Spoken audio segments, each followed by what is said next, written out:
Now that the staff is back at full again, they have one job. Go get Alfred Collins. All that's coming up after the bumper. Don't be cornering me. Hold up. Time. You gotta help me with that corner shit. What's up, kinfolk? It's RJ Young. I am not on a step mill. Consider hitting the like and subscribe button because I upload a video every single day. It's always college football related, sports related. We have a good time. Today, I want to talk about Jamar Cain, DeMarco Murray, and Alfred Collins. And I want to do some housekeeping toward the end of this video. I know how people feel about, well, using this like a slot machine, give you the news, let you go. So the news is Jamar Cain is the new outside linebackers defensive ends coach at Oklahoma. I made an upload at my girlfriend's house because news happened when we were just trying to have dinner, and that's what I do, right? So in all of that, we come to find out a number of things. One, Jamar Cain came up the long way, right? Goes to Sacramento City for junior college, goes to New Mexico State, plays for a couple of years, then goes straight into coaching, right? And then going into coaching, he takes, well, what I think is the wide road, ends up among other places. Got to really work on this microphone setup, dude. Ends up among other places at North Dakota State, where he coached the Buck Buchanan Award winner, Kyle Emanuel, who had 19.5 sacks in 1 year, 32.5 tackles for loss in 1 year. Ridiculous amount of production. During his stint at North Dakota State, they go 40-5.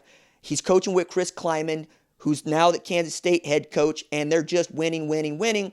He gets hired on as defensive line coach at Wyoming, where not only is he there for a year, but he becomes interim defensive coordinator.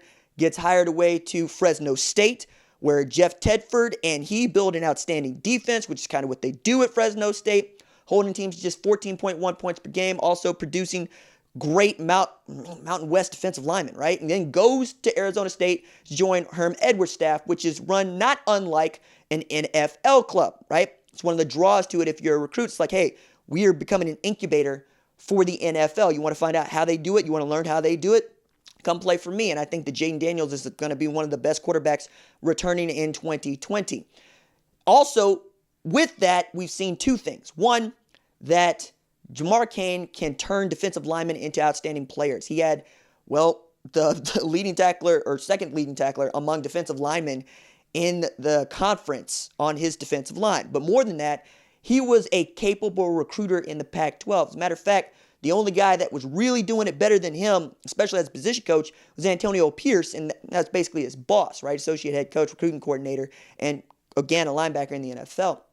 Does a year out at Arizona State before Oklahoma comes calling in what my colleague at OUinsider.com, Brandon Drum, reports as life-changing money. And that, for many of us, could be the $375,000 that you just get for doing the gig at Oklahoma, because that's the standard for the low end, or it could be as much as $600,000. It just depends on how much they needed to throw at him to try to get him in this, well, in Norman, right? And we know that he can coach, we know that he can develop, and now we know he can recruit, right? Those are all things that you needed to have. I mean, many people had this fascination with Ruffin McNeil saying, is he there just to be Lincoln Riley's blanket, or is he coaching? What is his value to the staff? We don't ever hear about him bringing in guys.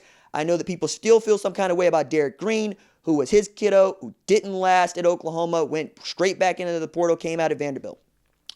So now that you have not just Jamar Cain, but DeMarco Murray on staff, and you're back to 10, you have one guy that you absolutely, positively want to add to this 2020 class, and that is 6'5", 280-pound Alfred Collins out of Austin.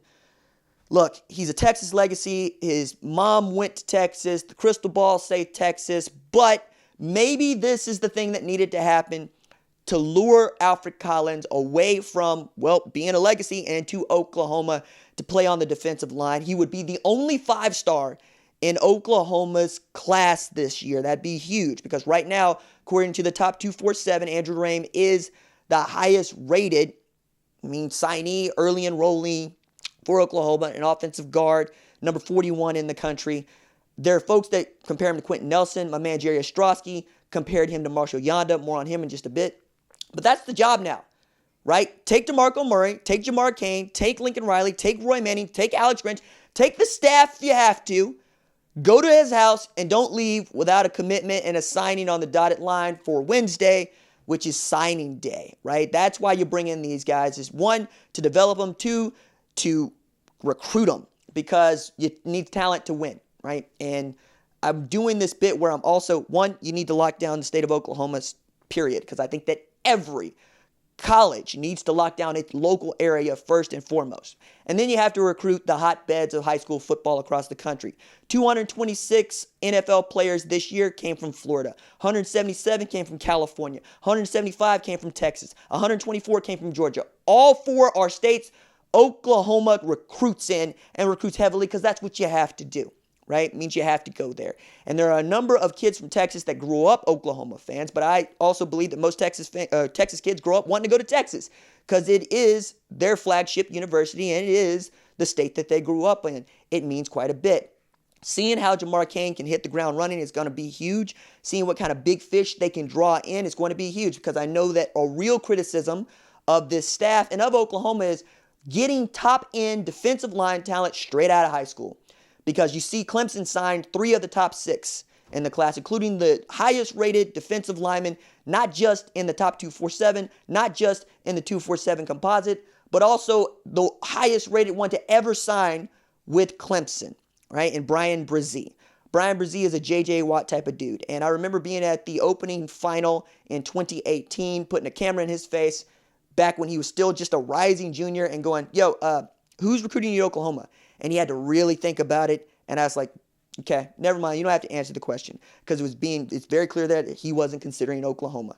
He was considering Penn State, Clemson, some Ohio State, ends up, at Clemson. He's there now as a true freshman. Oklahoma needs to begin on that. And if Jamar Cain can help you get closer to that, great. Because what we know about this staff is that they're going to develop the talent that is there. What we also know is that there's a ceiling to the talent. And with Oklahoma, you can have an outstanding offense and lose 4 college football playoffs. You can have a mediocre defense and get embarrassed, right? LSU, embarrassing, right? The first quarter against Alabama, embarrassing. Giving up a 17-point lead to Georgia, embarrassing, right? And in many ways, the rise of Clemson has coincided with Oklahoma plateauing. Okay, take it back to the Russell Athletic Bowl, the Sweatpants Bowl, where Clemson basically announced itself with a 46 drubbing of the Blue Blood Oklahoma. Trevor Knight, stand up. And Josh Heupel got fired, and that gives rise to Lincoln Riley, and you see the Baker Mayfield era come in, but it hasn't been enough to do what Oklahoma wants to do, which is win a national championship. And it starts with recruiting and getting 5 stars. According to somebody, maybe not even the 247 composite, according to top 247, according to Rivals, according to ESPN, whatever, get you 5 stars. Also, Reggie Grimes is in this, right? Because Reggie Grimes is expected to sign on the dotted line. He's a 5-star according to ESPN. So I should amend my statement by saying he will be one of the 5 stars, right? He's 5-star according to somebody.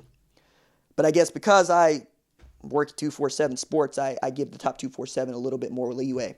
I shouldn't, because 5 stars are 5 stars. I never want to short a kid.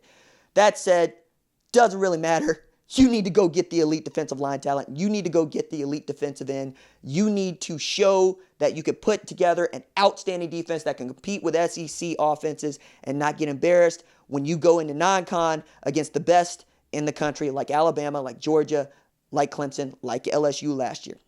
All right, a little bit of housekeeping. The RJ Young podcast is running at full steam. Had 2 go up. One of those we've seen with my best friend Ron. One of those is with Jerry Ostrowski, who is going to be a frequent guest on the show. Got more coming in the can. Talk with Zach Poff, who is the Max Preps editor. And I'm coming to understand, folks don't like the re-upload. Okay. It was a thing that I was trying. Works for some other channels. Doesn't work for this one. Got it. I'm still going to upload podcast segments, because those will act as brand new videos that you haven't seen. So if you don't subscribe to the podcast on iTunes or wherever it is you get your podcast, fine. But it's also just a different experience, right? So 10 minutes is about what people seem to like, right? Somewhere in there. 20 minutes when I have something I need to go deep on, like the top 247, is fine. But I get you're not here for a 2-hour podcast or video podcast even. So we'll do it in increments. We'll do it in segments, and we'll get rid of the re-uploading. And we'll just do it that way. That way, if you want to consume the entire podcast in one sitting, you can go to your Apple Podcast or your Stitcher, and you can do it that way. If you just want to get to this particular section of the podcast, you can check out the channel. All right? Trying to do something that works for everybody. All right, that's it for me. Deuces.